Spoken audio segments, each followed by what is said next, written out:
Class 9th chapter first, Bharat आकार और स्थिति। भारत विश्व की प्राचीनतम संस्कृतियों में से एक है। पिछले पाँच दशकों में भारत ने सामाजिक आर्थिक रूप से बहुमुखी उन्नति की है। कृषि, उद्योग, तकनीकी और सर्वांगीण आर्थिक विकास में अद्भुत प्रगति हुई है। भारत का विश्व इतिहास में भी महत्वपूर्ण योगदान रहा है। लगभग दो बराबर भागों में बांटती है। मुख्य भूभाग के योगदान रहा है। स्थिति। भारत एक विशाल देश है। यह उत्तरी गोलार्ध में स्थित है और इसका मुख्य भाग 8 डिग्री 4 उत्तर से 37 डिग्री 6 मिनट उत्तरी अक्षांश तथा 59 डिग्री 7 मिनट पूर्व से 97 डिग्री 25 मिनट पूर्वी देशांतर तक है। कर्क रेखा 23 डिग्री 30 मिनट उत्तर में देश को लगभग दो बराबर भागों में बांटती है। मुख्य भूभाग के दक्षिण पूर्व में अंडमान और निकोबार द्वीप समूह बंगाल की खाड़ी में तथा दक्षिण पश्चिम में लक्षद्वीप समूह अरब सागर में स्थित है। अपनी एटलस की सहायता से इन द्वीपों समूह का विस्तार से ज्ञात करें। क्या आप जानते हैं भारतीय संघ राज्य का सबसे दक्षिणी बिंदु जो इंदिरा बिंदु कहा जाता था, सन 2004 में सुनामी लहरों के कारण समुद्र में जलमग्न हो गया। भारत के भूभाग का कुल क्षेत्रफल लगभग 32,87,263 वर्ग किलोमीटर है। भारत का क्षेत्रफल विश्व के कुल क्षेत्रफल का भौगोलिक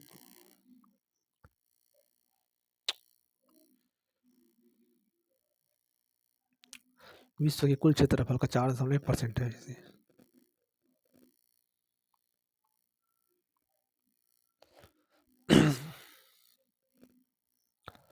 ये दिखाया गया है। क्या दिखाया इसमें? भारत और विश्व, उत्तरी अमेरिका, दक्षिणी अमेरिका, एशिया, यूरोप, अफ्रीका, जैसे प्रशांत महासागर, हिंद महासागर, ऑस्ट्रेलिया।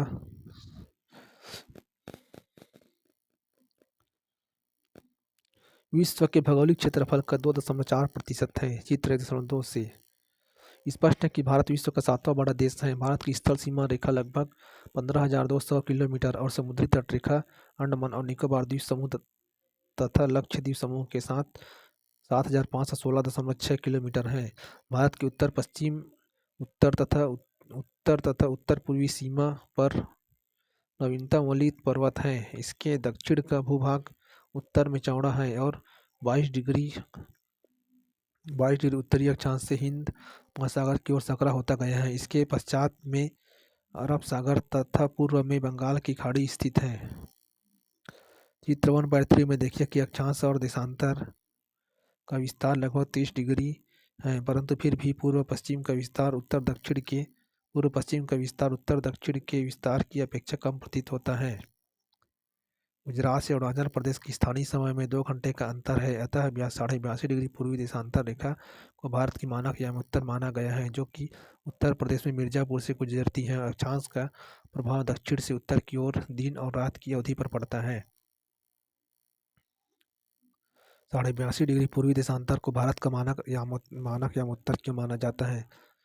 क्योंकि ये लंदन की मानक समझ लिया गया है। कन्याकुमारी और कश्मीर में दिन रात की अवधि में अंतर क्या है? भारत तथा विश्व। भारत भूखंड एशिया महाद्वीप के पूर्व और पश्चिम के मध्य में स्थित है। भारत भूभाग एशिया महाद्वीप का दक्षिणी विस्तार है। हिंद महासागर जो कि पश्चिम में यूरोपीय देशों और पूर्वी एशियाई देशों को मिलाता है। भारत को केंद्रीय स्थिति प्रदान करता है। देखिए, दक्षिण का पठार हिंद महासागर में शीर्षवत फैला हुआ है और पश्चिम एशिया, अफ्रीका और यूरोप के देशों के साथ साथ पूर्वी एशिया के देशों से भी पूर्वी तट के माध्यम से निकटतम संबंध बनाए हुए हैं। हिंद महासागर में किसी भी देश की तटीय सीमा भारत जैसी नहीं है। भारत की इसी महत्वपूर्ण स्थिति के कारण एक महासागर का नाम इसके नाम पर रखा गया है। क्या आप जानते हैं सन 1869 में स्वेज नहर के खुलने से भारत और यूरोप के बीच की दूरी 7,000 किलोमीटर कम हो गई। चीन। रूस प्रति 10 लाख वर्ग किलोमीटर। रूस 17.09 कनाडा 9.98, संयुक्त राज्य अमेरिका 9.83, चीन 9.60, ब्राज़ील 8.51, ऑस्ट्रेलिया 7.69, भारत 3.28। विश्व के 7 बड़े देश: रूस, कनाडा, संयुक्त राज्य अमेरिका, चीन, ब्राज़ील, ऑस्ट्रेलिया, भारत। क्या है? ईयर बुक 2015 को ही माना गया है। United Nations demographic year book 2015 source है। ये भारत का 88 विस्तार, इसमें देश 37 डिग्री 6 से 8 डिग्री 4 मिनट, इधर 59 डिग्री 7 मिनट से 97 डिग्री 25 मिनट पूर्वी देशांतर। ये 82 डिग्री मानक याम उत्तर विस्तार या मानक, जो कि लंदन के जीएमटी से लिया गया है। इसके बाद है ये स्थिति दिल्ली, यहाँ लाल से भारत और ये भारत और यूरोप, क्या बोलते हैं इधर, यूरोप, इधर यूरेशिया, रूस और इधर ईरान, इधर जो है अंतर्राष्ट्रीय व्यापार मार्ग है। ये चाहे मुंबई है, चेन्नई है, कोलकाता है, दिल्ली है, ये सब अंतर्राष्ट्रीय व्यापार मार्ग है। तो ये क्या है, खुलने से इधर लाल सागर वाला रास्ता खुला था, इससे इधर लाल सागर वाला रास्ता खुलने से हमारा जो रूस के बगल में क्या कौन सी कंट्री है, यहाँ तक पहुँचने में आसान हो गया।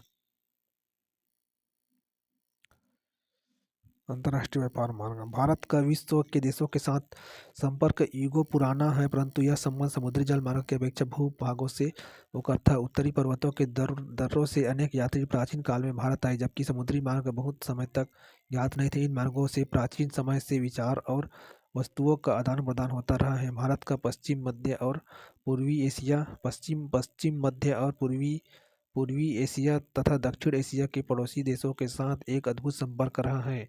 इस प्रकार उपनिषदों के विचार, रामायण तथा पंचतंत्र की कहानियाँ, भारतीय अंग एवं दशमलव पढ़ल आदि संसार के विभिन्न भागों तक पहुँच सके। मसाले, मलमल आदि कपड़े तथा व्यापार के अन्य सामान भारत से विभिन्न देशों को ले जाए जाते थे। इसके विपरीत यूनानी स्थापत्य कला तथा पश्चिमी एशिया की वास्तुकला के प्रतीक मीनारों तथा गुंबदों का प्रभाव हमारे देश के विभिन्न भागों में देखा गया। पश्चिमी और पूर्वी तटों पर केंद्र शासित प्रदेशों की संख्या ज्ञात कीजिए। क्षेत्रफल के आधार सबसे बड़ा एवं सबसे छोटा राज्य कौन सा है? पश्चिमी पूर्वी तटों पर केंद्र शासित प्रदेशों की संख्या, क्षेत्रफल सबसे बड़ा सबसे छोटा राज्य कौन सा है?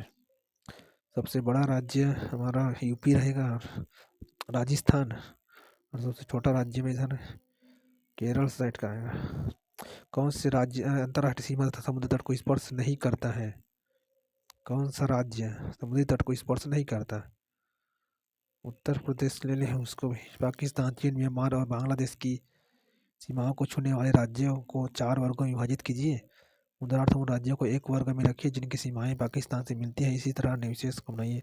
भारत की भूमि की सीमाएं उत्तर पश्चिम में पाकिस्तान और अफगानिस्तान के साथ, उत्तर में चीन, तिब्बत, नेपाल और भूटान के साथ तथा पूर्व में म्यांमार व बांग्लादेश के साथ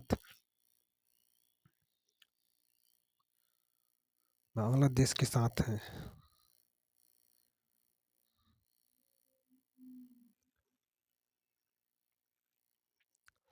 भारत के पड़ोसी देश।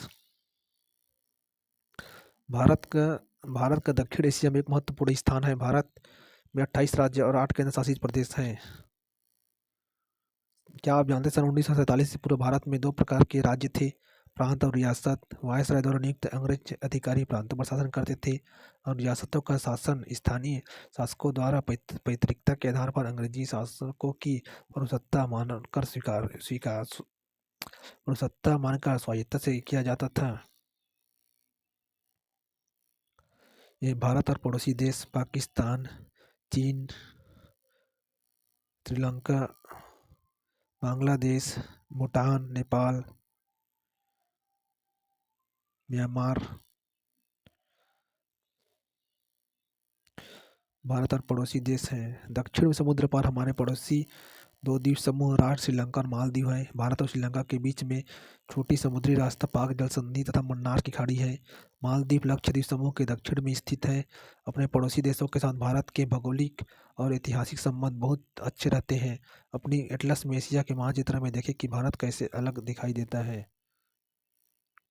क्या आप जानते हैं स्कूल भवन एक पोर्टल है जो देश के प्राकृतिक संसाधनों, पर्यावरण और सतत विकास में की भूमिका के बारे में छात्रों के बीच जागरूकता लाने के लिए मानचित्र आधारित शिक्षा प्रदान करता है। यह एनसीईआरटी पाठ्यक्रम के आधार भुवन एनआरएससी इसरो की एक पहल है। आप माध्यमिक स्तर से संबंधित भारत के विभिन्न मानचित्रों को देख सकते हैं। http bhuvanfnrsc.government.in। कर्क रेखा किस राज्य से नहीं गुजरती?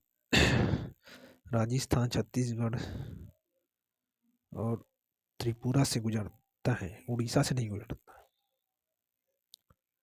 उड़ीसा से गुजरता है क्या? त्रिपुरा है क्या? नहीं गुजरती। भारत सबसे पूर्वी देशांतर कौन सा है? 59°7 से 97 का 97 पूर्वी देशांतर। उत्तराखंड, उत्तर प्रदेश, बिहार, पश्चिम बंगाल और सिक्किम की सीमाएं किस देश को छूती है? उत्तराखंड, उत्तर प्रदेश, बिहार, पश्चिम बंगाल और सिक्किम की सीमाएं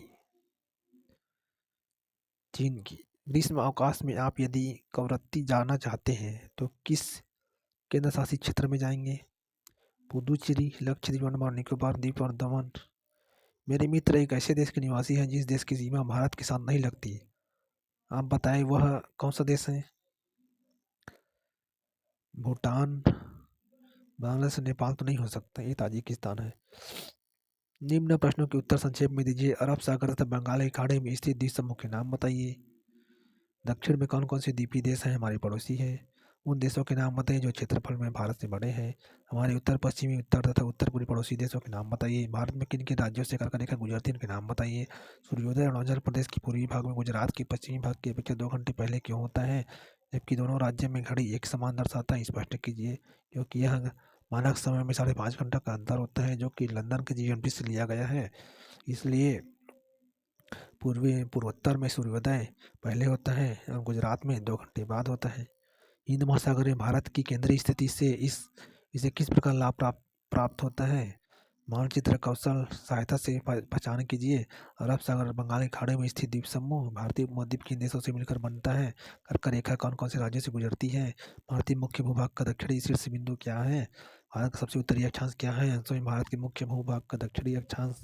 भारत का सबसे पूर्व और पूर्वोत्तर पश्चिमी देशांतर। सबसे लंबी तटरेखा वाला राज्य। भारत और श्रीलंका को अलग करने वाली जल संधि। भारत के केंद्र शासित क्षेत्र। परियोजना अपने राज्य का विस्तार अक्षांश और देशांतर में ज्ञात कीजिए। रेशम मार्ग के बारे में सूचना एकत्र कीजिए। यह भी ज्ञात कीजिए कि किन किन नए विकास योजनाओं द्वारा उच्च पर्वतीय क्षेत्रों में आगमन के मार्ग विकसित किए जा रहे हैं। रेशम मार्ग जो कि इनसे संबंधित है।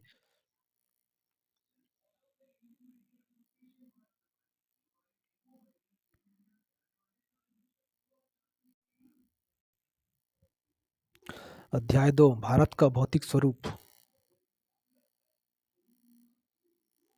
जैसा कि आप जानते हैं कि भारत विभिन्न स्थलाकृतियों वाला एक विशाल देश है। आप किस प्रकार के क्षेत्र या भूभाग में रहते हैं? यदि आप मैदानी क्षेत्र में रहते हैं तो आप वहाँ के दूर तक फैले विशाल मैदानों से परिचित होंगे, और यदि पर्वतीय क्षेत्र के निवासी हैं तो आप पर्वतीय ढलानों और घाटियों से भली भांति परिचित होंगे। वास्तव में हमारे देश में हर प्रकार की भू आकृतियाँ पाई जाती हैं, जैसे पर्वत, मैदान, मरुस्थल, पठार तथा द्वीप समूह।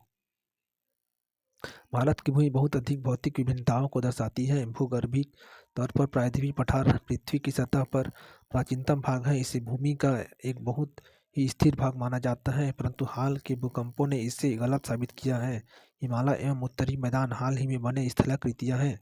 भूगर्भिक वैज्ञानिकों के अनुसार हिमालय पर्वत एक अस्थिर भाग है। हिमालय की पूरी श्रृंखला एक युवा स्थलाकृति को दर्शाती है जिसमें ऊंचे शिखर, गहरी घाटियाँ तथा तेज बहने वाली नदियाँ हैं।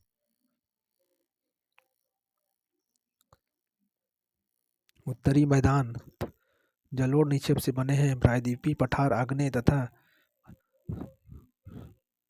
रूपांतरित शैलों वाले कम ऊंची पहाड़ियों एवं चोटी घाटियों से बने हैं। ये चित्र दिखाए गए हैं क्या हिमालय पर्वत, काराकोरम, K2, गार्डविनस्टीन, K2 को ही कहा जाता है। इसके बाद नंगा पर्वत है, लद्दाख श्रेणी, जास्कर श्रेणी, शिवालिक श्रेणी, सिपकिला जोजिला, ये सब पर्वत दिखाए गए। सुलेमान श्रेणी, हिंदू कुश, गारो खासी जयंतिया, नागा श्रेणी, पटकाई भूम, मिजो श्रेणी। मुख्य भौगोलिक वितरण। भारत की भौगोलिक आकृतियों को निम्नलिखित वर्गों में विभाजित किया जा सकता है। हिमालय पर्वत श्रृंखला, उत्तरी मैदान, प्रायद्वीपीय पठार, भारतीय मरुस्थल, तटीय मैदान, द्वीप समूह। हिमालय पर्वत भारत की उत्तरी सीमा पर विस्तृत हिमालय भूगर्भीय रूप से युवा एवं बनावट के दृष्टिकोण से वलित पर्वत श्रृंखला है। ये पर्वत श्रृंखलाएं पश्चिम पूर्व दिशा में सिंधु से लेकर ब्रह्मपुत्र तक फैली है। हिमालय विश्व की सबसे ऊंची पर्वत श्रेणी है और एक अत्यधिक असम अवरोधों में से एक है। ये 2400 किलोमीटर की लंबाई में फैले एक अर्धवृत्त का निर्माण करती है। इसकी चौड़ाई कश्मीर में 400 किलोमीटर एवं अरुणाचल में 150 किलोमीटर है। पश्चिम भाग की अपेक्षा पूर्वी भाग की ऊंचाई में अधिक विविधता पाई जाती है। अपने पूरे देशांतरी विस्तार के साथ हिमालय को 3 भागों में बांटा जा सकता है। इन श्रृंखलाओं के बीच बहुत अधिक संख्या में घाटियां पाई जाती है। सबसे उत्तरी भागों में स्थित श्रृंखला को महान या आंतरिक हिमालय या हिमाद्री कहते हैं। यह सबसे अधिक सतत श्रृंखला है। इसमें 6000 मीटर की औसत ऊंचाई वाले सर्वाधिक ऊंचे शिखर हैं। इसमें हिमालय के सभी मुख्य शिखर हैं। हिमालय के कुछ ऊंचे शिखर: Mount Everest Nepal 8,848 metre, Kanchenjunga Bharat 8,598 metre, Makalu Nepal 8,481 metre, Dhaulagiri Nepal 8,172 metre.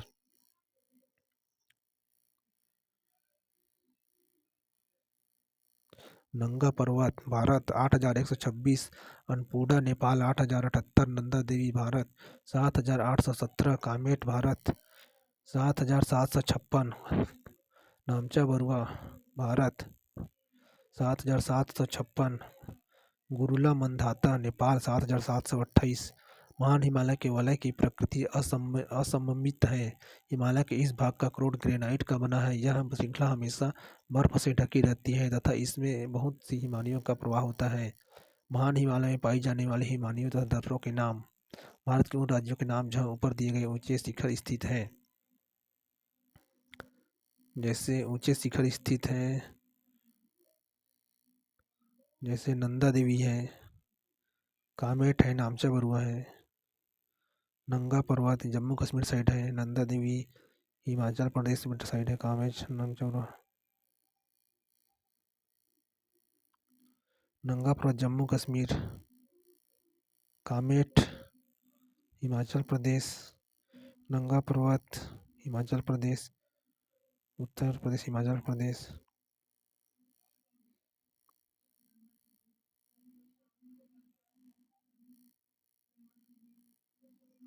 महान हिमालय पाए हिमालय दर्रों के नाम। महान हिमालय में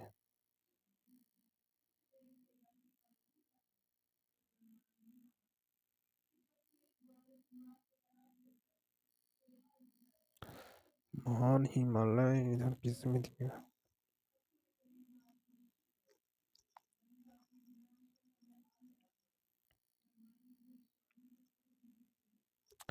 इसमें कहाँ है महान हिमालय?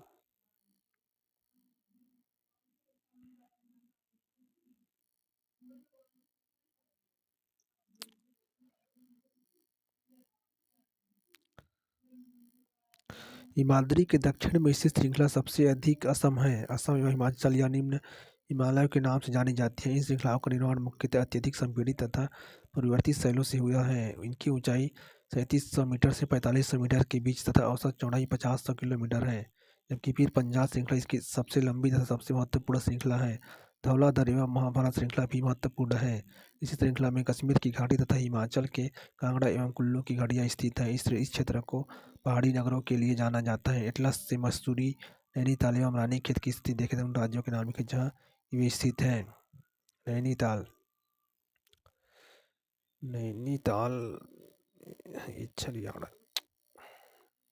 हिमाचल प्रदेश साइड है। एटलस से देखना है। हिमालय की सबसे बाहरी श्रृंखला को शिवालिक कहा जाता है। इनकी चौड़ाई 10 से 50 किलोमीटर तथा ऊंचाई 900 से 1100 मीटर के बीच है। ये श्रृंखलाएं उत्तर में स्थित मुख्य हिमालय की श्रृंखलाओं से नदियों द्वारा लाई गई असंपीड़ित अवसादों से बनी है। ये घाटियां बजरी तथा जलोढ़ की मोटी परत से ढकी हुई है। निम्न हिमाचल तथा शिवालिक के बीच में स्थित लंबवत घाटी को दून के नाम से जाना जाता है। कुछ प्रसिद्ध दून है: देहरादून, कोटली दून, पाटली दून।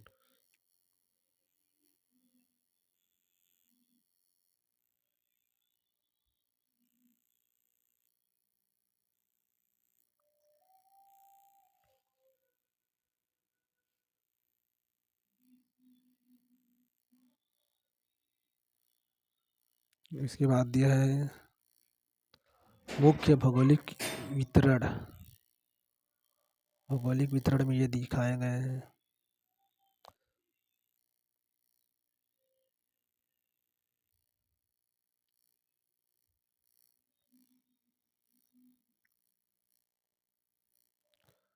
7 फैला जाता है। इन्हें पूर्वांचल या पूर्वी पहाड़ियों तथा पर्वत श्रृंखलाओं के नाम से जाना जाता है। ये पहाड़ियाँ उत्तर पूर्वी राज्यों से होकर गुजरती है तथा मजबूत बलुआ पत्थरों जो अवसादी शैलों से बनी है। ये घने जंगलों से ढकी है तथा अधिकतर समांतर श्रृंखलाओं एवं घाटियों के रूप में फैली है। पूर्वांचल में पटकाई, नागा, मिजो तथा मणिपुर पहाड़ियाँ शामिल है। उत्तरी मैदान ये है इस हिमालय पर्वत। इस उत्तर दक्षिण के अतिरिक्त हिमालय को पश्चिम से पूर्व तक स्थित क्षेत्रों के आधार पर भी विभाजित किया गया है। इन वर्गीकरण को नदी घाटियों की सीमाओं के आधार पर किया गया है। उदाहरण के लिए सतलज एवं सिंधु के बीच स्थित हिमालय के भाग को पंजाब हिमालय के नाम से जाना जाता है। सतलज और सिंधु के बीच इसको पंजाब हिमालय, लेकिन पश्चिम से पूर्व तक क्रमशः इसे कश्मीर तथा हिमाचल हिमाचल हिमालय के नाम से भी जाना जाता है। सतलज तथा काली नदियों के बीच स्थित हिमालय के भाग को कुमायूं हिमालय के नाम से भी जाना जाता है। काली तथा तीस्ता नदियाँ नेपाल हिमालय एवं तीस्ता तथा तिहांग नदी असम हिमालय का सीमांकन करती है। हिमालय के कुछ क्षेत्रीय नाम पता कीजिए। ब्रह्मपुत्र हिमालय का क्षेत्रीय नाम। ब्रह्मपुत्र हिमालय की सबसे पूर्वी सीमा बनाती है। दिहांग महाखंड गार्ज के बाद हिमालय दक्षिण की ओर एक तीखी मोड़ बनाती हुई भारत की पूर्वी सीमा के साथ फैल जाता है। इन्हें पूर्वांचल या पूर्वी पहाड़ियाँ तथा पर्वत श्रृंखलाओं के नाम से जाना जाता है। ये पहाड़ियाँ उत्तर पूर्वी राज्यों से होकर गुजरती है तथा मजबूत बलुआ पत्थर जो अवसादी शैलें से बनी है। ये घने जंगलों से ढकी रहती है तथा अधिकतर समृद्ध श्रृंखलाओं एवं घाटियों के रूप में फैली है। पूर्वांचल में पटकाई, नागा, मिजो तथा मणिपुर पहाड़ियाँ शामिल है। उत्तरी मैदान तीन प्रमुख नदियाँ प्रणाली सिंधु, गंगा एवं ब्रह्मपुत्र तथा इनकी सहायक नदियों से बना है। यह मैदान जलोढ़ मृदा से बनी है। लाखों वर्षों में हिमालय के गिरिपाद में स्थित बहुत बड़े बेसिन रोड़ी में जलोढ़ों का निक्षेप हुआ, जिससे इस उपजाऊ मैदान का निर्माण हुआ है। इसका विस्तार 7 लाख वर्ग किलोमीटर के क्षेत्र पर है। यह मैदान लगभग 2400 किलोमीटर लंबा एवं 240 से 320 किलोमीटर चौड़ा है। यह सघन जनसंख्या वाला भौगोलिक क्षेत्र है। समृद्ध मृदा आवरण, पर्याप्त पानी की उपलब्धता एवं अनुकूल जलवायु के कारण कृषि की दृष्टि से यह भारत का अत्यधिक उत्पादक क्षेत्र है। उत्तरी पर्वत से आने वाली नदियाँ निक्षेपण कार्य में लगी है। नदी के निचले भागों में ढाल कम होने के कारण नदी की गति कम हो जाती है। इसके परिणामस्वरूप नदी द्वीपों का निर्माण होता है। ये नदियाँ अपने निचले भाग में गाद एकत्र हो जाने के कारण बहुत सी धाराओं में बढ़ जाती है। इन धाराओं को वितरिकाएँ कहा जाता है। दोआब दोआब का अर्थ है दो नदियों के बीच का भाग। दोआब दो शब्दों से मिलकर बना है, दो तथा आब अर्थात पानी। इस प्रकार पंजाब भी दो शब्दों से मिलकर बना है। पंज का अर्थ है पाँच तथा आप का अर्थ है पानी। उत्तरी मैदान इस प्रकार 5 नदियाँ पंजाब से निकलती हैं। पंजाब आँख मतलब पानी, 5 नदियों का समूह भी कहा जाता है। उत्तरी मैदान को मोटे तौर पर 3 उपवर्गों में विभाजित किया गया है। उत्तरी मैदान के पश्चिमी भाग को पंजाब का मैदान कहा जाता है। सिंधु तथा इसकी सहायक नदियों के द्वारा बनाए गए इस मैदान का बहुत बड़ा भाग पाकिस्तान में स्थित है। सिंधु तथा उसकी सहायक नदियाँ झेलम, चिनाब, रावी, ब्यास तथा सतलज हिमालय से निकलती है। मैदान के इस भाग में दोआब की संख्या बहुत अधिक है। गंगा के मैदान का विस्तार घग्गर तथा तीस्ता नदियों के बीच है। यह उत्तरी भारत में हरियाणा, दिल्ली, उत्तर प्रदेश, बिहार, झारखंड के कुछ भाग तथा पश्चिम बंगाल में फैला है। मतलब हल्का सा मैदानी क्षेत्र, पूरी क्षेत्र। उत्तर प्रदेश है, हरियाणा है, दिल्ली है, बिहार है, झारखंड है। ब्रह्मपुत्र का मैदान इसके पूर्व विशेषकर असम में स्थित है। उत्तरी मैदानों की व्याख्या सामान्यतः इसके उच्चावचों में बिना किसी विविधता वाले समतल स्थल के रूप में की जाती है। यह सही नहीं है। इन विस्तृत मैदानों की भौगोलिक आकृतियों में भी विविधता है। आकृति की भिन्नता के आधार पर उत्तरी मैदानों को 4 भागों में विभाजित किया जा सकता है। नदियाँ पर्वतों से नीचे उतरते समय शिवालिक की ढाल पर 8 से 16 किलोमीटर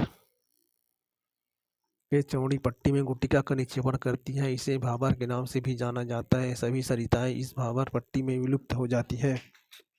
इस पट्टी के दक्षिण में सरिताएं ये सरिताएं एवं नदियां पुनः निकल जाती है एवं नम तथा दलदली क्षेत्र का निर्माण करती है, जिसे तराई कहा जाता है। यह वन्य प्राणियों से भरा घने जंगलों का क्षेत्र था। बंटवारे के बाद पाकिस्तान से आए शरणार्थियों को कृषि योग्य भूमि उपलब्ध कराने के लिए इस जंगल को काटा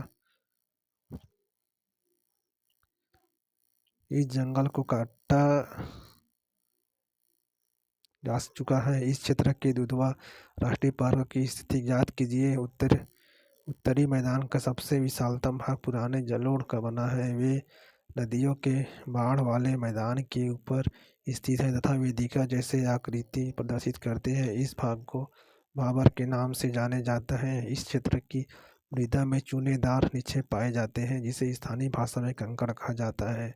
बाढ़ वाले मैदानों के नए तथा युवा निक्षेपों को खादर कहा जाता है। इनका लगभग प्रत्येक वर्ष पुनर्निर्माण होता है, इसलिए उपजाऊ होते हैं तथा गहन खेती के लिए आदर्श होते हैं।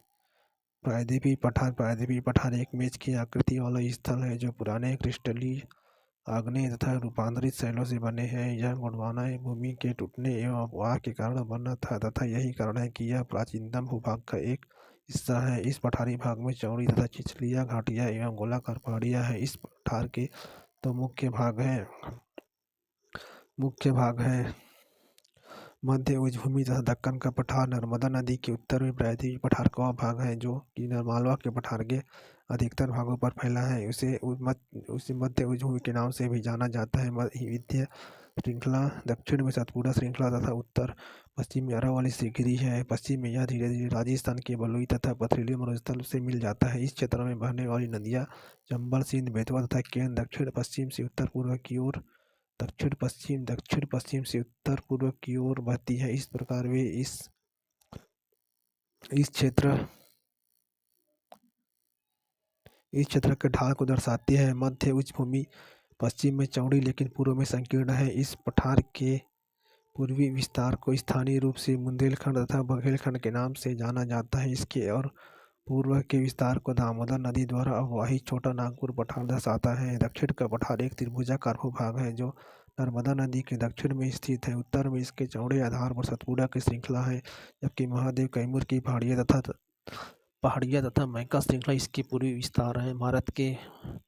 भारत के भौगोलिक मानचित्र पर इन पहाड़ियों एवं श्रृंखलाओं की स्थिति को ज्ञात करें। दक्षिण का पठार पश्चिम में ऊंचा एवं पूर्व की ओर कम ढाल वाला है। इस पठार का एक भाग उत्तर पूर्व में भी देखा जाता है, जिसे स्थानीय रूप से मेघालय कार्बी एंगलांग पठार तथा उत्तर कचार पहाड़ी के नाम से भी जाना जाता है। यह एक भ्रंश के द्वारा छोटा नागपुर पठार से अलग हो गया है। पश्चिम से पूर्व की ओर 3 महत्वपूर्ण श्रृंखलाएं गारो, खासी तथा जयंतिया हैं। दक्षिण के पठार के पूर्वी एवं पश्चिमी सिरे पर क्रमशः पूर्वी तथा पश्चिमी घाट स्थित हैं। पश्चिमी घाट पश्चिमी तट के समानांतर स्थित है। वे सतत है तथा इन्हें केवल दर्रों के द्वारा ही पार किया जा सकता है। भारत के भौतिक मानचित्र में थाल घाट, भोर घाट तथा पाल घाट की स्थिति ज्ञात करें। पश्चिमी थाल घाट, भोर घाट, पाल घाट। पश्चिमी घाट पूर्वी घाट के अपेक्षा ऊंचे हैं। पूर्वी घाट के 600 मीटर की औसत ऊंचाई की तुलना में पश्चिमी घाट की ऊंचाई 900 से 1600 मीटर है। पूर्वी घाट का विस्तार महानदी घाटी से दक्षिण में नीलगिरी तक है। पूर्वी घाट का विस्तार सतत नहीं है, ये अनियमित है एवं बंगाल की खाड़ी में गिरने वाली नदियों ने इनको काट दिया है। पश्चिमी घाट में पर्वतीय वर्षा होती है। यह वर्षा घाट के पश्चिमी ढाल पर आर्द्र हवा के टकराव ऊपर उठने के कारण होती है। पश्चिमी घाट को विभिन्न स्थानीय नामों से जाना जाता है। पश्चिमी घाट की ऊंचाई उत्तर से दक्षिण की ओर बढ़ती जाती है। इस भाग के शिखर ऊंचे हैं, जैसे अनाईमुड़ी 2695 मीटर तथा डोडा बेटा 2633 मीटर। पूर्वी घाट का सबसे ऊंचे शिखर महेंद्रगिरी 1500 मीटर है। पूर्वी घाट के दक्षिण पश्चिम में शिवराय तथा जावेदी की पहाड़ी पाई जाती है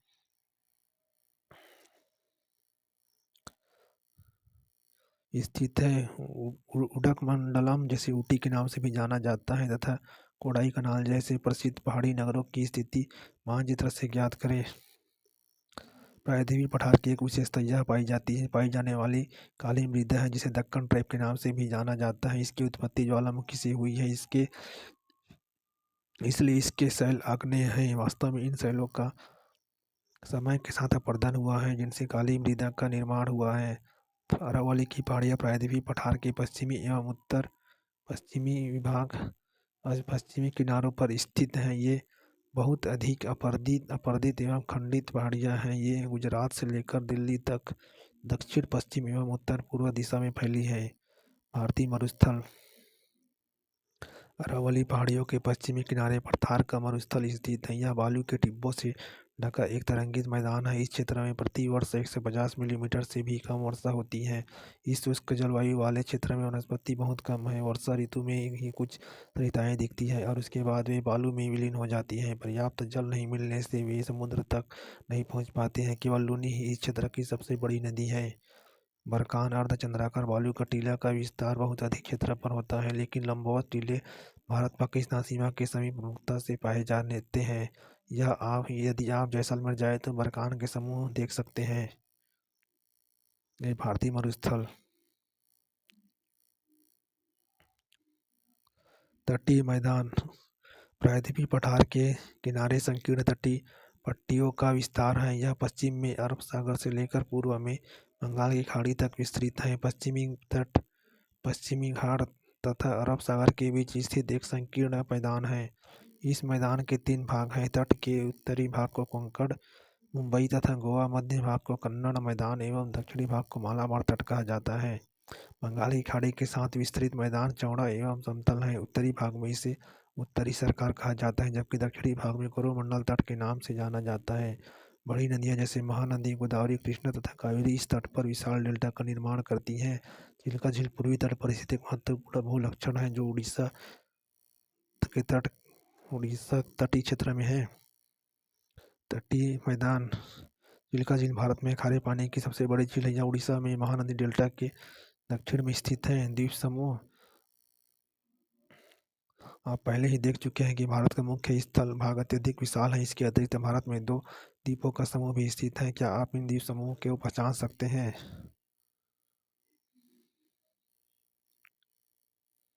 ये एक द्वीप समूह मतलब चारों ओर से पानी रहेगा, बीच में जमीन रहेगा, उसी को द्वीप बोल देते हैं। केरल के मालाबार तट के पास स्थित लक्षद्वीप की स्थिति को ज्ञात कीजिए।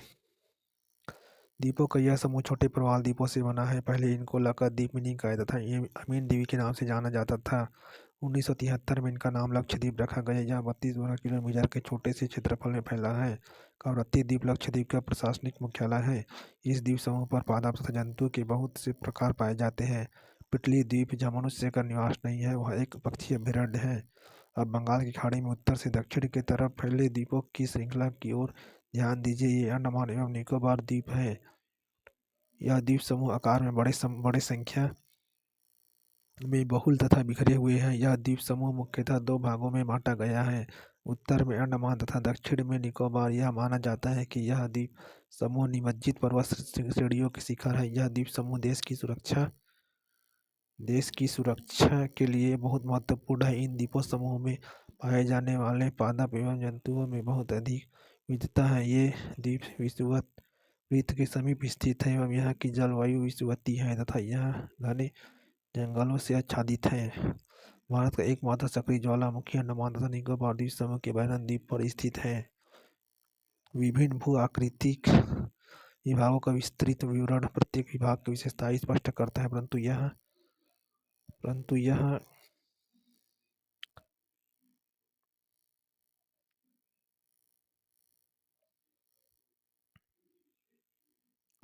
परंतु यह स्पष्ट है कि ये विभाग एक दूसरे के पूरक है और वे देश को प्राकृतिक संसाधनों में समृद्ध बनाते हैं। उत्तरी पर्वत जल एवं वनों के प्रमुख स्रोत हैं। उत्तरी मैदान देश के अन्न भंडार हैं। इनसे प्राचीन सभ्यताओं के विकास को आधार मिला। पठारी भाग खनिजों के भंडार हैं जिनसे ने देश के औद्योगिक क्षेत्र और औद्योगिकरण में विशेष भूमिका निभाई है। तटीय क्षेत्र मत्स्य और पोत संबंधी क्रियाकलापों के लिए उपयुक्त स्थान है। इस प्रकार देश की विविध भौतिक आकृतियां भविष्य में विकास की अनेक संभावनाएं प्रदान करती हैं। प्रवाल प्रवाल पाली प्रवाल पॉलिप्स कम समय तक जीवित रहने वाले सूक्ष्म प्राणी हैं जो कि समूह में रहते हैं। इनका विकास छिछले तथा गर्म जल में होता है। इनसे कैल्शियम कार्बोनेट का स्राव होता है। प्रवाल स्राव एवं प्रवाल अस्थियां टीले के रूप में निक्षेपित होता है। ये मुख्यतः 3 प्रकार के होते हैं: प्रवाल रोधिका, तटीय प्रवाल भित्ति तथा प्रवाल वलय द्वीप। ऑस्ट्रेलिया का ग्रेट बैरियर रीफ प्रवाल रोधिका का अच्छा उदाहरण है। प्रवाल वलय द्वीप गोलाकार या हाड़ सस्तु आकार वाले रोधिका होते हैं। यह द्वीप मुख्यतः 2 भागों में बांटा, उत्तर में अंडमान तथा दक्षिण में निकोबार। यह माना जाता है कि यह द्वीप समूह निमज्जित पर्वत श्रेणियों के शिखर है। यह द्वीप समूह देश की सुरक्षा के लिए बहुत महत्वपूर्ण है। एक स्थलीय भाग जो 3 ओर से समुद्र से घिरा हो। 3 ओर से समुद्र से घिरा हो। प्रायद्वीप भारत के पूर्वी भाग में म्यांमार की सीमा का निर्धारण करने वाले पर्वतों का संयुक्त नाम। पूर्वांचल गोवा के दक्षिण में स्थित पश्चिमी तटीय पट्टी। पश्चिमी तटीय गोवा के दक्षिण में स्थित पूर्वी घाट का सर्वोच्च शिखर। महाभारत के यहाँ हिमालय के 3 प्रमुख विभागों के नाम उत्तर से दक्षिण के क्रम में बताइए। अरावली और विंध्याचल की पहाड़ियों में कौन कौन से पठार हैं स्थित हैं? भारत के उन द्वीपों के नाम बताइए जो प्रवाल भित्ति के हैं। बागर और खादर में अंतर, पूर्वी घाट तथा पश्चिमी घाट में अंतर। भारत के प्रमुख भूआकृतिक विभाग कौन कौन से हैं? हिमालय क्षेत्र तथा प्रायद्वीपीय पठार के उच्च आवाज लक्षणों में क्या अंतर है? भारत के उत्तरी मैदान का वर्णन करें। इसके बाद निम्नलिखित पर संक्षिप्त टिप्पणी लिखी। मध्य हिमालय मध्य उच्च भूमि भारत के द्वीप समूह मानचित्र कार्य पर्वत शिखर केटू कंचनजंगा नंगा पर्वत नाईमुड़ी को दिखाना है। पठार शिलाएं छोटा नागपुर मालवा तथा बुंदेलखंड थार मरुस्थल पश्चिमी घाट लक्षद्वीप समूह गंगा यमुना द्वारा कोरोमंडल तट ऊपर सब नक्शा में वर्णित है। एक बार नक्शा को देख लेते हैं।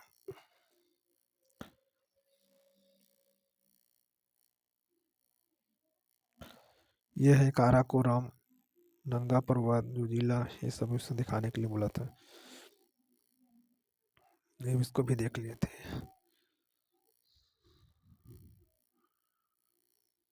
ये क्या है? प्रायद्वीपीय पठार। एक द्वीप तटीय मैदान लगभग हो गया। अपवाह अध्याय 3। अपवाह शब्द एक क्षेत्र के नदी तंत्र की व्याख्या करता है। भारत के भौतिक मानचित्र को देखिए, आप पाएंगे कि विभिन्न दिशाओं से छोटी छोटी धाराएं आकर एक साथ मिल जाती हैं इन तथा एक मुख्य नदी का निर्माण करती है। अंततः इनका निकास किसी बड़े जलाशय जैसे झील या समुद्र या महासागर में होता है। एक नदी तंत्र द्वारा जिस क्षेत्र का जल प्रवाहित होता है उसे एक अपवाह द्रोणी कहते हैं। मानचित्र का अवलोकन करने पर यह पता चलता है कि कोई भी धाराधाराबा जल विभाजक कोई भी ऊंचा क्षेत्र जैसे पर्वत या उच्च भूमि 2 पड़ोसी अपवाह द्रोणियों को एक दूसरे से अलग करती है। इस प्रकार की उच्च भूमियों को जल विभाजक कहते हैं। विश्व की सबसे बड़ी अपवाह द्रोणी अमेजन नदी की है। भारत में किस नदी की अपवाह द्रोणी सबसे बड़ी है? ब्रह्मपुत्र महानदी। भारत में अपवाह तंत्र भारत के अपवाह तंत्र का नियंत्रण मुख्यतः भौगोलिक आकृतियों के द्वारा होता है। इस आधार पर भारतीय नदियों को 2 मुख्य वर्गों में विभाजित किया गया है: हिमालय की नदियाँ तथा प्रायद्वीपीय नदियाँ। भारत के 2 मुख्य भौगोलिक क्षेत्रों से उत्पन्न होने के कारण हिमालय तथा प्रायद्वीपीय नदियाँ एक दूसरे से भिन्न हैं। हिमालय की अधिकतर नदियाँ 12मासी नदियाँ होती हैं। इनमें वर्ष भर पानी रहता है क्योंकि इन्हें वर्षा के अतिरिक्त ऊंचे पर्वतों से पिघलने वाले हिम द्वारा भी जल प्राप्त होता है। हिमालय की 2 मुख्य नदियाँ सिंधु तथा ब्रह्मपुत्र इसी पर्वतीय श्रृंखला के उत्तरी भाग से निकलती हैं। इन नदियों ने पर्वतों को काटकर गार्जों का निर्माण किया है। हिमालय की नदियाँ अपने उत्पत्ति के स्थान से लेकर समुद्र तक के लंबे रास्ते को तय करती हैं। ये अपने मार्ग के ऊपरी भाग में तीव्र अपरदन की क्रिया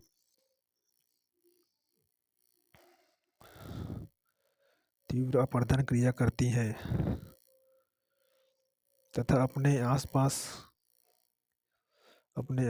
करती हैं। अपने साथ साथ भारी मात्रा में सिल्ट एवं बालू का संवहन करती है। मध्य एवं निचले भाग में ये नदियाँ विसर्प, गोखुर झील तथा अपने बाढ़ वाले मैदानों में बहुत सी अन्य निक्षेप आकृतियों का निर्माण करती हैं। ये पूर्ण विकसित डेल्टाओं का भी निर्माण करती है। अधिकतर प्रायद्वीपीय नदियाँ मौसमी होती हैं क्योंकि इनका प्रवाह वर्षा पर निर्भर करता है। शुष्क मौसम में बड़ी नदियों का जल भी घटकर छोटी छोटी धाराओं में भरने लगता है। हिमालय की नदियों की तुलना में प्रायद्वीपीय नदियों की लंबाई कम तथा छिछली है, फिर भी इनमें से कुछ केंद्रीय उच्च भूमियों से निकलती हैं तथा पश्चिम की तरफ बहती हैं। क्या आप इस प्रकार की दो बड़ी नदियों को पहचान सकते हैं? प्रायद्वीपीय भारत की अधिकतर नदियाँ पश्चिमी घाट से निकलती हैं तथा बंगाल की खाड़ी की तरफ बहती हैं। हिमालय की नदियाँ सिंधु गंगा तथा ब्रह्मपुत्र हिमालय से निकलने वाले प्रमुख नदियाँ हैं। ये नदियाँ लंबी तथा अनेक महत्वपूर्ण एवं बड़ी सहायक नदियाँ आकर इनमें मिलती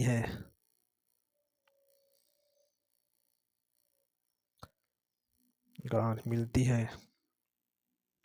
किसी नदी तथा किसकी सहायक नदियों को नदी तंत्र कहा जाता है। सिंधु नदी तंत्र। सिंधु नदी का उद्गम मानसरोवर झील के निकट तिब्बत में है। पश्चिम की ओर बहती हुई यह नदी भारत में लद्दाख से प्रवेश करती है। इस भाग में यह एक बहुत ही सुंदर दर्शनीय कार्य का निर्माण करती है। इस क्षेत्र में बहुत सी सहायक नदियाँ जैसे जास्कर, नुब्रा, श्योक तथा हुंजा इस नदी में मिलती हैं। सिंधु नदी बलूचिस्तान तथा गिलगित से बहते हुए अटक में पर्वतीय क्षेत्र से बाहर निकलती हैं। सतलज, व्यास, रावी, चिनाब तथा झेलम आपस में मिलकर पाकिस्तान में मिठानकोट के पास सिंधु नदी में मिल जाती हैं। इसके बाद यह नदी दक्षिण की तरफ बहती है तथा अंत में कराची से पूर्व की ओर अरब सागर में मिल जाती है। सिंधु नदी के मैदान का ढाल बहुत धीमा है। सिंधु द्रोणी का 1/3 से कुछ अधिक भाग भारत के जम्मू कश्मीर, लद्दाख, हिमाचल तथा पंजाब में तथा शेष भाग पाकिस्तान में स्थित है। 29 किलोमीटर लंबी सिंधु नदी विश्व की लंबी नदियों में से एक है। सिंधु जल समझौता संधि के अनुच्छेद 1960 के अनुसार भारत इस नदी प्रक्रम के संपूर्ण जल का केवल 20% जल उपयोग कर सकता है। इस जल का उपयोग हम पंजाब, हरियाणा एवं राजस्थान के दक्षिण पश्चिम भागों में सिंचाई के लिए करते हैं। गंगा नदी तंत्र। गंगा की मुख्य धारा भागीरथी गंगोत्री हिमानी से निकलती है तथा अलकनंदा उत्तराखंड के देवप्रयाग में इससे मिलती है। हरिद्वार के पास गंगा पर्वतीय भाग को छोड़कर मैदानी भाग में प्रवेश करती है। हिमालय से निकलने वाली बहुत सी नदियाँ आकर गंगा में मिलती हैं। इनमें से कुछ प्रमुख नदियाँ हैं यमुना, घाघरा, गंडक तथा कोसी। यमुना नदी हिमालय की उत्तरी हिमानी से निकलती है। यह गंगा के दाहिने किनारे के समानांतर बहती है तथा इलाहाबाद में गंगा में मिल जाती है। घाघरा, गंडक तथा कोसी नेपाल हिमालय ये है। सतलज, रावी, झेनाब, सिंधु। इसका अधिकांश भाग पाकिस्तान में 80% पाकिस्तान इस नदी के जल का उपयोग 80% पाकिस्तान करते हैं, 20% भारत कर पाते हैं।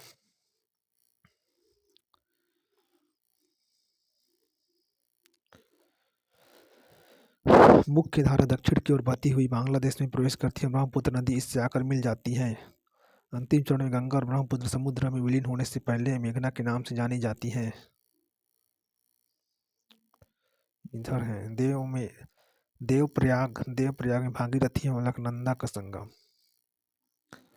क्या नमामि गंगे परियोजना एक एकीकृत संरक्षण मिशन है। इसमें राष्ट्रीय नदी गंगा से संबंधित दो उद्देश्यों, प्रदूषण के प्रभाव को कम करना तथा उसके संरक्षण और कायाकल्प को पूरा किया जा सके। आप इस परियोजना के बारे में और जानकारी निम्न वेबसाइट से प्राप्त कर सकते हैं: nmcg.nic.in, नमामि गंगा.aspx निकलती है। इनके कारण प्रत्येक वर्ष उत्तरी मैदान के कुछ हिस्से में बाढ़ आती है जिससे बड़े पैमाने पर जान माल का नुकसान होता है। लेकिन ये वे नदियाँ हैं जो मिट्टी की उपजाऊपन प्रदान कर कृषि योग्य भूमि बना देती हैं। प्रायद्वीपीय उच्चभूमि से आने वाली मुख्य सहायक नदियाँ चंबल, बेतवा तथा सोन हैं। ये अर्धशुष्क क्षेत्रों से निकलती हैं। इनकी लंबाई कम तथा इनमें पानी की मात्रा भी कम होती है। याद कीजिए कि ये नदियाँ कैसे तथा कहाँ गंगा में मिलती हैं। बाएं तथा दाहिने किनारे की सहायक नदियों के जल से परिपूर्ण होकर गंगा पूर्व दिशा में पश्चिम बंगाल के फरक्का तक बहती है। यह गंगा डेल्टा का सबसे उत्तरी बिंदु है। यह नदी दो भागों में बढ़ जाती है। भागीरथी हुगली जो कि इसकी एक वितरिका है, दक्षिण की तरफ बहती है तथा डेल्टा के मैदान से होते हुए बंगाल की खाड़ी में मिल जाती है।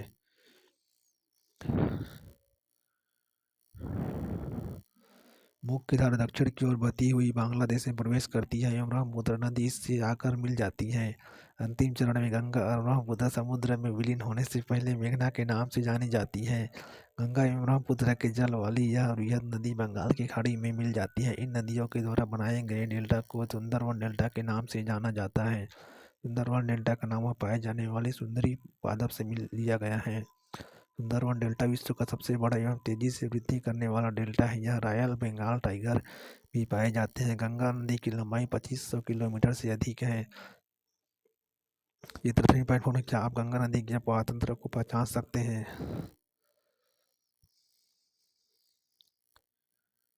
3.4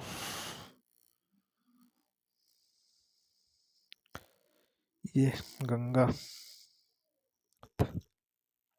चंबल ये गंगा है, तो इसकी सहायक नदी में आएंगे सोन, घाघरा, गंडक, कोसी। ठीक, ये इधर है सहायक नदी, सोन है, गंडक है, घाघरा है, गंगा कोसी है। उसके बाद बांग्लादेश में जाके मिल जाएगा। ये इधर से जाएगा।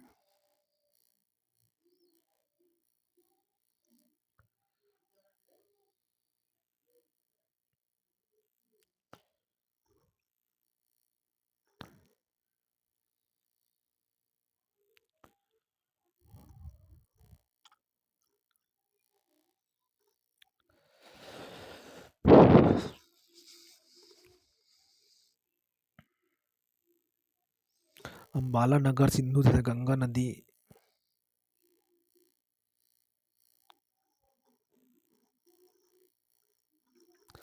अंबाला नगर सिंधु नदी तथा प्रवाह तंत्र के बीच जल विभाजक पर स्थित है। अंबाला से सुंदरवन तक मैदान की लंबाई लगभग 1800 किलोमीटर है, परंतु इसके ढाल में गिरावट मुश्किल से 300 मीटर है। दूसरे शब्दों में प्रति 6 किलोमीटर की दूरी पर ढाल में गिरावट केवल 1 मीटर है। इसलिए इन नदियों में अनेक बड़े बड़े विसर्ग बन जाते हैं। ब्रह्मपुत्र नदी तंत्र। ब्रह्मपुत्र नदी तिब्बत की मानसरोवर झील के पूर्व तथा सिंधु एवं सतलज के स्रोतों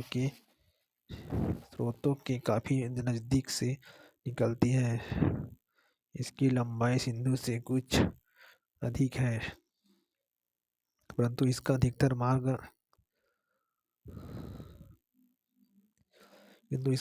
मार्ग भारत से बाहर स्थित है। यह हिमाचल के समांतर पूर्व की ओर बहती है। नामचा बारवा शिखर 7797 मीटर के पास पहुंचकर यह अंग्रेजी के यू अक्षर जैसा मोड़ बनाकर भारत के अरुणाचल प्रदेश में गार्जा के माध्यम से प्रवेश करती है। यह इसे दिहांग के नाम से भी जाना जाता है तथा दिबांग, लोहित के नूला एवं दूसरी सहायक नदियाँ इससे मिलकर असम में ब्रह्मपुत्र का निर्माण करती हैं। क्या आप जानते हैं ब्रह्मपुत्र को तिब्बत में सांगपो एवं बांग्लादेश में जमुना कहा जाता है?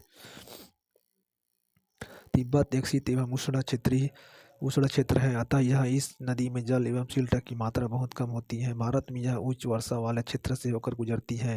यह नदी में जल एवं सिल्ट की मात्रा बढ़ जाती है। असम में ब्रह्मपुत्र अनेक धाराओं में बहकर एक गुम्फित नदी के रूप में बहती है तथा बहुत से नदियाँ द्वीपों का निर्माण करती हैं। क्या आपको ब्रह्मपुत्र के द्वारा बनाए गए विश्व के सबसे बड़े नदी द्वीप का नाम याद है? माजुली। प्रत्येक वर्षा ऋतु में यह नदी अपने किनारों से ऊपर बहने लगती है। बाढ़ के द्वारा असम तथा बांग्लादेश में बहुत अधिक क्षति पहुंचाती है। उत्तर भारत की अन्य नदियों के विपरीत ब्रह्मपुत्र नदी में सिल्ट निक्षेपण की मात्रा बहुत अधिक होती है। इसके कारण नदी की सतह बढ़ जाती है और यह बार बार अपनी धारा के मार्ग में परिवर्तन लाती है। प्रायद्वीपीय नदियाँ प्रायद्वीपीय भारत में मुख्य जल विभाजक का निर्माण पश्चिमी घाट द्वारा होता है, जो पश्चिमी तट के निकट उत्तर से दक्षिण की ओर स्थित है। प्रायद्वीपीय भाग की अधिकतर मुख्य नदियाँ जैसे महानदी, गोदावरी, कृष्णा तथा कावेरी पूर्व की ओर बहती है तथा बंगाल की खाड़ी में गिरती हैं। ये नदियाँ अपने मुहानों पर डेल्टा का निर्माण करती है। पश्चिमी घाट से पश्चिम में बहने वाली अनेक छोटी धाराएं हैं। नर्मदा एवं तापी दो ही बड़ी नदियाँ हैं जो कि पश्चिम की तरफ बहती हैं और ज्वार नदमुख का निर्माण करती हैं। प्रायद्वीपीय नदियों की अपवाद रूढ़ियाँ आकार में अपेक्षाकृत छोटी हैं। नर्मदा द्रोणी नर्मदा का उद्गम मध्य प्रदेश में अमरकंटक पहाड़ी के निकट है। यह पश्चिम की ओर एक ब्रज घाटी में बहती है। समुद्र तक पहुंचने के क्रम में यह नदी बहुत ही से दर्शनीय स्थलों का निर्माण करती है। जबलपुर के निकट संगमरमर के शैलों में यह नदी गहरे गार्ज से बहती है तथा जहाँ यह नदी तीव्र ढाल से गिरती है वहाँ धुआंधार प्रपात का निर्माण करती है।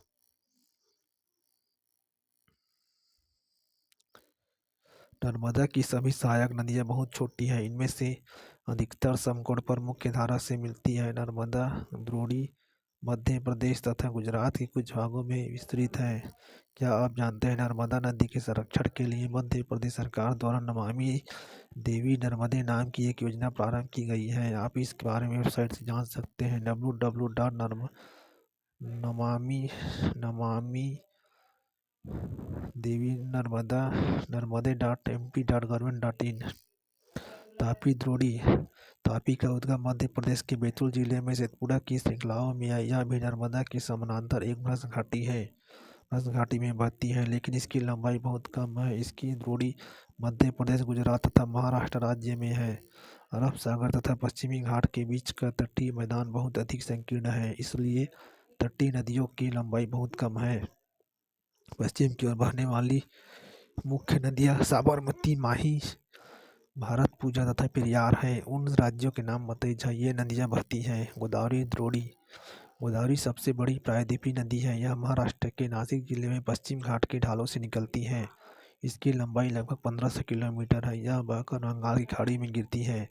प्रायद्वीपीय नदियों में इसका अपवाद तंत्र सबसे बड़ा है। इसकी द्रोणी महाराष्ट्र नदी द्रोणी का 50% भाग मध्य प्रदेश, उड़ीसा तथा आंध्र प्रदेश में स्थित है। गोदावरी में अनेक सहायक नदियाँ मिलती हैं जैसे पूर्णा, वर्धा, प्राणहिता, मांजरा, वेनगंगा तथा पेनगंगा। इनमें से अंतिम तीनों सहायक नदियाँ बहुत बड़ी हैं। बड़े आकार और विस्तार के कारण इसे दक्षिण गंगा के नाम से जाना जाता है। महानदी द्रोणी महानदी का उद्गम छत्तीसगढ़ की भूमि से है तथा यह उड़ीसा से बहती हुई बंगाल की खाड़ी में मिल जाती है। इस नदी की लंबाई 860 किलोमीटर है। इसकी अपवाह द्रोणी महाराष्ट्र, छत्तीसगढ़, झारखंड तथा उड़ीसा में है। कृष्णा नदी महाराष्ट्र के पश्चिमी घाट में महाबलेश्वर के निकट एक स्रोत से निकलकर कृष्णा लगभग 1400 किलोमीटर बहकर बंगाल की खाड़ी में गिरती है। तुंगभद्र, कोयना, घाटप्रभा, मूसी तथा भीमा इसकी कुछ सहायक नदियां हैं। इसकी द्रोणी महाराष्ट्र, कर्नाटक तथा आंध्र प्रदेश में फैली है। कावेरी पश्चिमी घाट के ब्रह्मगिरी श्रृंखला से निकलती है। तमिलनाडु में कुंडलूर के दक्षिण में बंगाल की खाड़ी में मिल जाती है।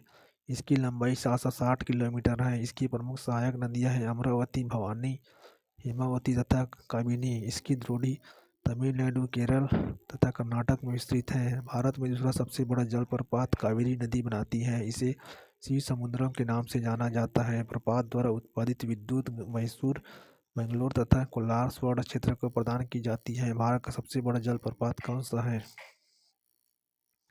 इन बड़ी नदियों के अतिरिक्त कुछ छोटी नदियां हैं जो पूर्व की तरफ बहती हैं। दामोदर, ब्रह्मणी, वैतरणी तथा सुवर्णरेखा कुछ महत्वपूर्ण उदाहरण हैं। अपने एटलस में इनकी स्थिति ज्ञात करें।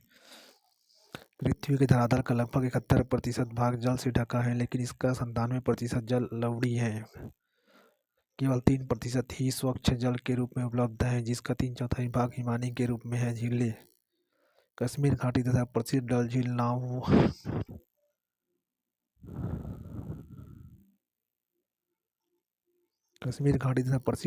नावों वाले घरों तथा शिकारा से तो आप परिचित ही होंगे, जो प्रत्येक वर्ष हजारों पर्यटक को आकर्षित करते हैं। इसी प्रकार आप अन्य झील वाले स्थानों पर भी गए होंगे, जहाँ वहाँ नौकायान, तैराकी एवं अन्य जलीय खेलों का आनंद लिया होगा। कल्पना कीजिए कि अगर कश्मीर, नैनीताल एवं दूसरे पर्यटन स्थलों पर झीलें नहीं होती, तब क्या वे इतने ही आकर्षित करते जितना कि आज करते हैं? क्या आपने कभी यह जानने की कोशिश की है कि इन पर्यटकों को आकर्षित करने के लिए किसी स्थान पर झीलों का क्या महत्व है? पर्यटकों के आकर्षण के अतिरिक्त मानव के लिए अन्य कारणों से भी झीलों का महत्व है। पृथ्वी की सतह के गर्त वाले भागों में जहाँ जल जमा हो जाता है, उसे झील कहते हैं। बड़े आकार वाले झीलों को समुद्र कहा जाता है, जैसे कैस्पियन, मृत तथा अरब सागर।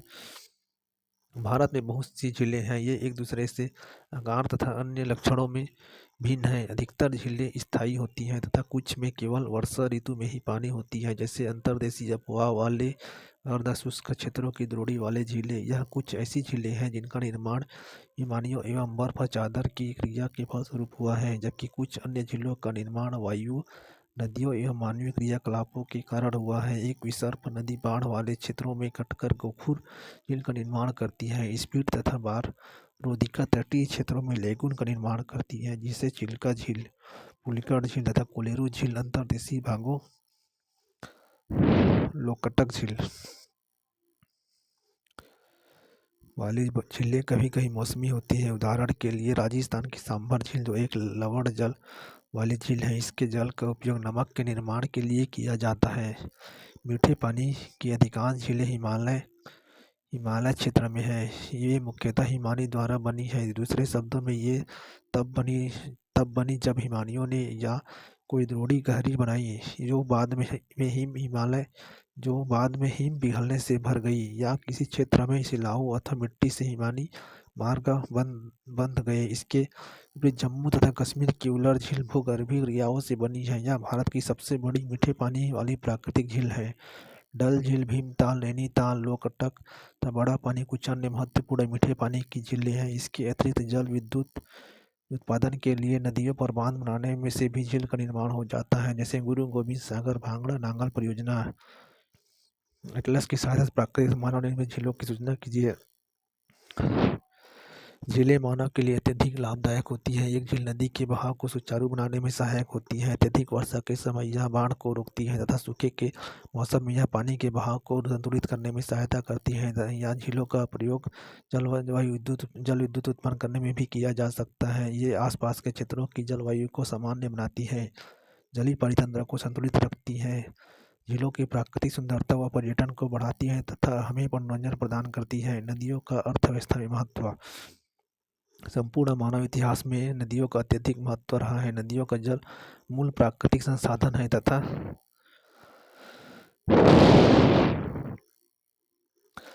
अनेक मानवीय क्रियाकलापों के लिए अनिवार्य है। यही कारण है कि नदियों के तट ने प्राचीन काल से ही अधिवासियों को अपनी ओर आकर्षित किया है। ये गांव अब बड़े शहर में परिवर्तित हो चुके हैं। अपने राज्य के उन शहरों की एक सूची तैयार कीजिए जो नदी के किनारे स्थित हैं। किंतु भारत जैसे देश के लिए, जहाँ की अधिकांश जनसंख्या जीविका के लिए कृषि पर निर्भर है, वहाँ सिंचाई, नौ संचालन, जल विद्युत निर्माण में नदियों का महत्व बहुत अधिक है। राष्ट्रीय नदी जल योजना (NRCP) देश में नदी सफाई कार्यक्रम का शुभारंभ 1985 में किया गया। 1985 में गंगा एक्शन प्लान के साथ आरंभ हुआ।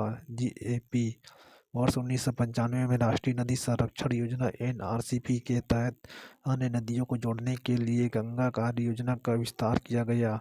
नदियाँ देश में जल का प्रमुख स्रोत है। NRCP का उद्देश्य नदियों के जल में प्रदूषण को कम करके जल की गुणवत्ता में सुधार करना है। nrcd.nic.in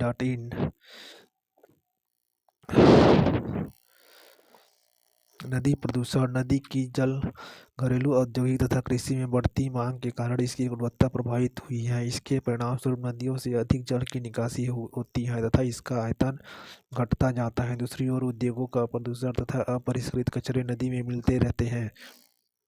यह केवल जल की गुणवत्ता को ही नहीं, बल्कि नदी के स्वतः स्वच्छीकरण की क्षमता को भी प्रभावित करता है। उदाहरण के लिए दिए गए समुचित जल प्रवाह में गंगा का जल लगभग लगभग 20 किलोमीटर क्षेत्र में फैले बड़े शहरों की गंदगी को तनु करके समाहित कर सकता है, लेकिन लगातार बढ़ती हुई औद्योगिकरण एवं शहरीकरण के कारण ऐसा संभव नहीं हो पाता तथा अनेक नदियों में प्रदूषण का स्तर बढ़ता जाता रहा है। नदियों में बढ़ते हुए प्रदूषण के कारण इनको स्वच्छ बनाने के लिए अनेक कार्य योजनाएं लागू की गई हैं। क्या आपने कभी ऐसी कार्य योजनाओं के बारे में सुना है? नदी के प्रदूषित जल से हमारा स्वास्थ्य किस प्रकार प्रभावित होता है? हदों बचाओ योजना, गंगा नर्मदा नर्मदा बचाओ योजना को चल स्वच्छ जल का मानव जीवन, इस विषय पर विचार करें तथा अपनी कक्षा में एक वाद विवाद प्रतियोगिता का आयोजन करें। उलर झील किस राज्य में है? राजस्थान। नर्मदा नदी का उद्गम कहाँ से हुआ है? अमरकंटक। निम्नलिखित में से कौन सी लवड़ी जल वाली झील है? गोविंद सागर। निम्नलिखित में कौन सी नदी प्रायद्वीपीय भारत की सबसे बड़ी नदी है? प्रायद्वीपीय भारत की गोदावरी। निम्नलिखित नदियों में से कौन सी नदी भ्रश घाटी से होकर बहती है? तापी।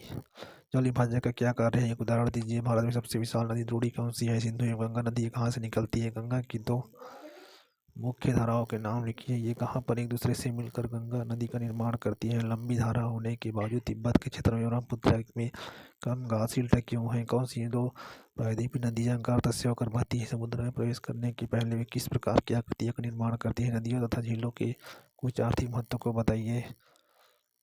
दीर्घ उत्तरीय प्रश्न। उलर प्राकृतिक वर्गों, झीलों के नाम उनकी प्राकृतिक मानव निर्मित वर्गों में बांटिए।